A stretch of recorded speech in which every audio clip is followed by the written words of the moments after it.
अच्छा, 1.5 सालों से आप इसमें सफर तय किए हैं, तो लगभग गाय जो खरीदारी किए हैं तो बाहर से लाए थे और कहीं से? घर की ही थी? घर की गाय कोई नहीं थी, सब बाहर से ही थी, किसान की गाय थी, गांव टहल की गाय लिए थे। अच्छा जी। अनुभव सभी गायों का सही मिला हुआ है? सही से। अच्छा, फायदा इसमें किस हिसाब से है दूध के व्यवसाय में? आधा तिहावा किस हिसाब से है फायदा? नहीं, फायदा तो जितना दूध होता है उसका तो आधा तो इनको खर्चा लग जाता है और आधा बचत हो जाता है। 1.5 सालों में किसी कठिन परेशानी का भी सामना किए हैं? लंपी बीमारी आई थी। अच्छा। उससे थोड़ा हमारी एक गाय एक्सपायर हो गई, गिर गाय थी, बहुत बड़ी गाय थी। अच्छा। तो उससे थोड़ा तो नुकसान हुआ है हमें। अच्छा। नहीं तो कोई उसी की बच्चियाँ थी गिर की। जी जी। उसको भी समस्या हुई थी? समस्या हुई थी, वो भी एक्सपायर कर गई थी। अच्छा, तो लंपी से आपका नुकसान हुआ तो लंपी का निदान आपको मिला या नहीं? होम्योपैथिक दवा लिए थे। अच्छा। उससे पूरा निदान मिला। डॉक्टर साहब हमारे थे, सुई दवा जो करते थे वो करते थे, नहीं तो होम्योपैथिक दोनों चलता था। होम्योपैथिक से इलाज करने के बाद सही हो जाती थी? जी जी। तो यही इसके अलावा कोई इसमें कठिन समस्या आती है भैया? कोई भी अभी तक कोई नहीं, ना रिपीट में कोई दिक्कत। जैसे पशुहार चूनी चोकर सब अच्छे ब्रांड का खिलाते थे, तो चौथे महीने सीमन मतलब 3 से 4 महीने में रिपीट हो जाती थी, ले लेते थे। मतलब एआई हो जाता था? एआई हो जाता था, कंसीव भी हो जाती थी एक बार में? अच्छा, फार्म पे एक कठिन समस्या आता है, बहुत से लोग कमेंट करते हैं कि बछड़ा के लिए प्रश्न उठाते हैं कि बछड़ा को क्या किया जाता है। तो जैसे अब तो आप भी जान रहे हैं, हम भी जान रहे हैं कि लगभग सीमन आ गए हैं। जी, अब जैसे एआई हमारे डॉक्टर साहब भी हैं आ गए, तो ये एआई करते हैं, तो ये सीमन बड़ा भी सीमन मंगवाते हैं, इसे कोई बात नहीं ना। ये लमसम 1800-1900 का जैसे सीमन आता है, अभी इसमें डाल दिए हैं 40-432 का सीमन है इसमें जी। तो इसलिए कोई प्रॉब्लम नहीं है। अब अगर वैसे डाले तो है बछिया का, लेकिन अब 90% का ही होता है, 99% तो नहीं कहा जा सकता। बिल्कुल। लेकिन कोशिश ये है कि बछिया ही हो हमारे पास। अभी तक बछड़ा होने की कोई उम्मीद नहीं रहती। बछिया जितना है सब बछिया जितना। बिल्कुल बिल्कुल। यदि अगर अभी आपके पास देखा जाए तो टोटल संख्या जानवरों की कितनी होगी सर? अभी हमारे पास 7-8 जानवर हैं। 7-8 और 3 बच्चे। अच्छा, मान लीजिए 8 जानवर मिल्किंग में हैं, वर्तमान समय पे दूध दे रहे हैं, तो पहला प्रश्न होता है कि 8 जानवर को एक आदमी मैनेज करेगा या 2 आदमी मैनेज करेगा सर? नहीं, 8 जानवर को एक आदमी मैनेज कर नहीं सकता, 2 आदमी लगेंगे। 2 आदमी लगेंगे। और 8 जानवर यदि मिल्किंग में हैं सर, तो महीना का हम कितना रुपए आमदनी कर सकते हैं? 8 हैं तो महीने का अगर उनकी दूध क्षमता बढ़िया है तो लमसम लाखों 50,000 भी कमा सकते हैं, नहीं 20,000 भी कमा सकते हैं। 20,000 किस स्थिति में कमाएंगे और 50,000? मिल्किंग पुअर मतलब खराब। जैसे जानवर तो अच्छे हैं लेकिन दूध देने की क्षमता उनके पास कम हो, तो उसमें लागत ज्यादा लग जाएगी, मिल्किंग का प्रोडक्शन कम निकलेगा, तो उसी में प्रॉब्लम होगी। घाटा मतलब मुनाफे में तो कोई फायदा नहीं मिलेगा, घाटे ही घाटा रहेगा। अच्छा, तो जब जानवर सर बढ़िया रहेंगे तब तो दूध भी तो बढ़िया देंगे? जी जी, लेकिन कभी कभी जानवर मिल जाते हैं जिसे देखने में तो बहुत हष्ट-पुष्ट है, लेकिन दूध देने में प्रॉब्लम हो जाती है। अच्छा। मंडी से गाय लेके आते हैं तो बोलते हैं 25 लीटर, घर पे आते हैं तो 14 लीटर दूध देती है, तो कहाँ फिर प्रॉब्लम हो जाती है। तो क्या चीज़ लगाया जाए, क्या एफर्ट, क्या तरीका लगाया जाए? मान लीजिए 4-6 महीना आपके पास समय है, सेट वगैरह मेंटेन कराएंगे, आप भी हाई मिल्किंग गायों का चयन करेंगे? हाई मिल्किंग गाय हम ऐसे लेंगे कि अब जो गाय लेंगी वो सब बच्चे वाली होंगी, मतलब दूध दे रही होंगी, उसको मिल्किंग 2 टाइम 3 टाइम करवा के तभी लेंगे। उनमें भी एक प्रश्न खड़ा होता है सर, एक अनुभवी हमसे बताए थे कि गाय कहीं और से आ जाती हैं, बछड़े बछड़ियाँ कहीं और से आ जाती हैं। गाय खरीदेंगे किसान के घर से जाके। अच्छा, किसान के घर से गाय खरीदना लोहे का चना चबाना। हाँ, तो 1 महीने लगे या 2 महीने लगे, जितना हम गाय अभी तक लिए सब किसान से, व्यापारी से कोई गाय नहीं। अच्छा, बच्चा की हुई गाय में एक समस्या और आती है, कई बार होता है कि जेर भी फंसी रह जाती है। नहीं, ऐसी प्रॉब्लम हो जैसे बच्चा हम जान लेते हैं, बच्चा बहुत ज्यादा 3 से 4 दिन जो गाय बच्चा दिख रहती है जी, जाता उसको हम लेते हैं कि अगर वो बच्चा दी है तो तुरंत पता चल जाएगा जेर फंसी है, क्या है, कैसे है, प्रॉब्लम निदान हो जाती है जी। अच्छा, मान लीजिए आप 10 गायों का चयन किए सर और 10 गाय दूध दे रही हैं, मतलब बच्चा दी हुई गाय आप खरीद के लाते हैं, तो एक टाइम बाद जैसे हर गाय का एक कैपेसिटी होता है, 4-6 महीना 10 महीना दूध देंगी, फिर सभी गाय ड्राई में आ जाएंगी, फिर उनको आपको खिलाना पड़ेगा अपनी जेब से सर? नहीं, तो गाय हम ऐसे 10 गाय टोटल इकट्ठा थोड़ी लेंगे, 4 गाय भी लेंगे, 6 महीने बाद फिर 4 गाय डालेंगे, नहीं इस हिसाब से लेंगे? इस हिसाब से कि बाद में हमारा चलता रहे, प्रोडक्ट बंद ना हो कोई। दूध नहीं तो एक बैग बंद हो जाएगा तो सब तो लॉस हो जाएगा। काफ़ी अच्छा है। ये सेट आप जो बनवाए हुए हैं हमको अच्छा लग रहा है, अब आप इसमें और उन्नत करें, प्रभु जी कृपा बनी रहे। इसको बनवाने में लागत कितनी आई होगी सर? अभी तक टोटल जो पीछे बना है मतलब मशीन से लेकर टोटल अभी तक हमें हिसाब से 5.5-6 लाख रुपए लग चुके हैं। ये भूसा का स्टॉक जो है इसकी लंबाई चौड़ाई कितनी होगी सर? ये 70 बाई 17 है भैया। कितना कुंटल रिजर्व हो जाएगा इसमें? जी इसमें अभी तो 200 कुंटल तक रिजर्व हो गया था। 200 कुंटल।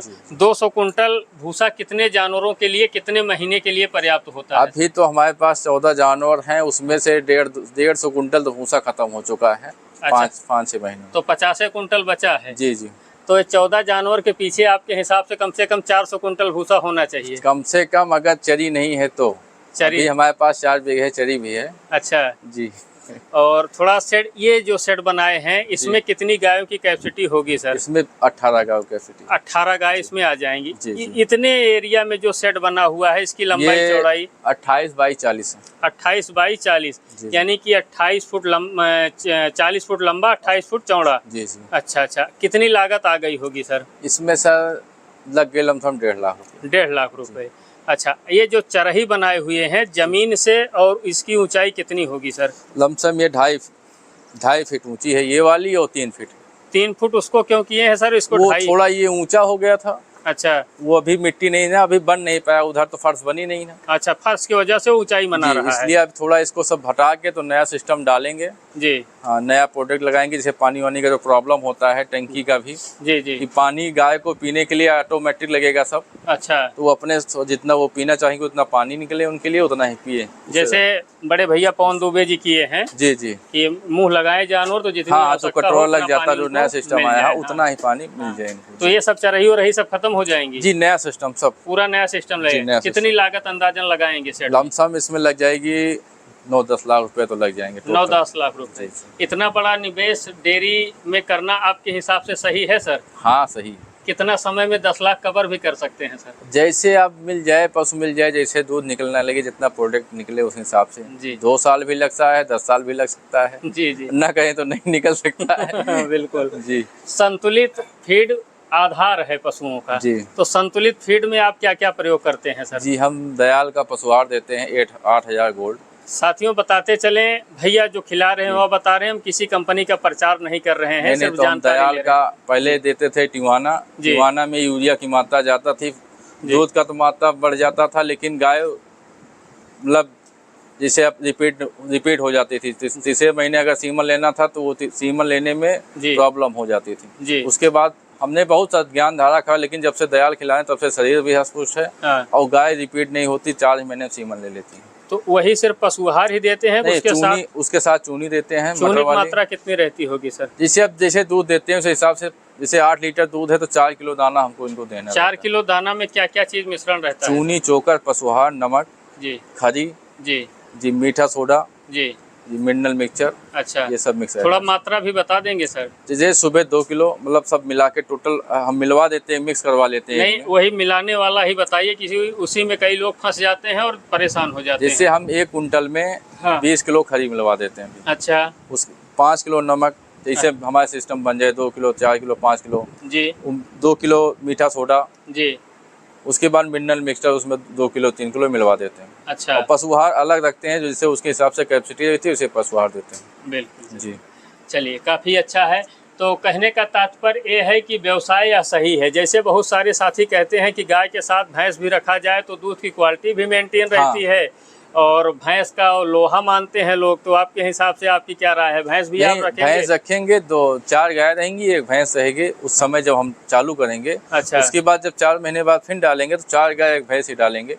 8 महीने बाद जो भैंस का दूध है, जैसे हमारा गाय का बात है, जो HF होती है उनका फैट बहुत ज़्यादा 35 से 36 रुपये लगता है जी। भैंस का रहेगा तो उसमें दूध मिक्स करने पे तो 40 प्लस हो जाएगा। रेट अच्छा मिल जाएगा। अच्छा, अभी आपका दूध अगर मान लीजिए जब अभी तो गाय हमारी 1-2 गाय लग रही हैं जो गाभिन है 7 महीने की जी, तो अभी तो मेन चीज 47 रुपया 46 रुपया लग रहा है। अच्छा जी, 10 लीटर दूध जा रहा है। बिल्कुल बिल्कुल जी। अगर इस क्षेत्र में उतरा जाए सर तो व्यवसाय कैसा है? ठीक है सर? इस क्षेत्र में उतरने के लिए पहली बात तो व्यवसाय अच्छा है, लेकिन उसमें लगन होनी चाहिए कि हमें ये करना है। बिल्कुल जी। गाय पालने का मतलब थोड़ी है कि हम गाय पाल दिए और वैसे बंधी है खूंटे पे, तो ऐसे थोड़ी होता है कि उसमें प्रॉफिट मिल जाएगा। उसके लिए अपना लगना पड़ेगा, सुबह 3 बजे उठना पड़ेगा, शाम को 8 बजे सोना पड़ेगा। कहने का मतलब ये कोई पार्ट टाइम जॉब नहीं है या फुल टाइम जॉब है, आपको बराबर यहाँ पे अवेलेबल रहना पड़ेगा, बराबर मॉनिटरिंग करनी पड़ेगी, जानवरों को देखना पड़ेगा कौन सा जानवर चारा कम खा रहा है, कौन सा ठीक खा रहा है, कौन सी गाय दूध ज्यादा दे रही, कौन सी गाय दूध कम दे रही है जी, कौन सा प्रॉब्लम है उसको दूर करने के लिए एक डॉक्टर तो परमानेंट डॉक्टर हमारे चाहिए। आपके संपर्क में बढ़िया डॉक्टर होना चाहिए जी जी, कि जो कि समय पे आज आके चाहे रात हो चाहे दिन हो, कोई भी प्रॉब्लम हो समय पे आ जाए, निदान करके चला जाएगी। अच्छा। उसका कोई प्रॉब्लम हो। बिल्कुल। किसी गाय में जेर फंसना ऐसी कोई समस्या? ऐसी कोई समस्या अभी तक नहीं। अच्छा, बच्चा करने के समय कोई प्रमुख चीज अपनाते हैं सर, या नॉर्मल डिलीवरी वही होती है? जी नॉर्मल डिलीवरी, कहीं कोई असुविधा नहीं होती? चलिए, ढेर सारी शुभकामनाएं हैं।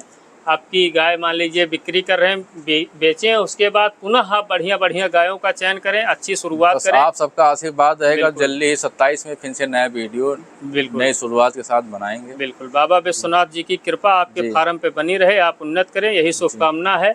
दोस्तों, वीडियो पसंद आई हो तो वीडियो को लाइक करना, चैनल को सब्सक्राइब करना, पेज को फॉलो करना बिल्कुल ना भूलिएगा। इसी तरह हम आप सभी साथियों को निरंतर बढ़िया से बेहतरीन जानकारी देने का प्रयास करते रहेंगे। आशा करते हैं वीडियो पसंद आई होगी। यदि वीडियो पसंद आई हो तो वीडियो को लाइक करना, चैनल सब्सक्राइब करना बिल्कुल न भूलें। धन्यवाद।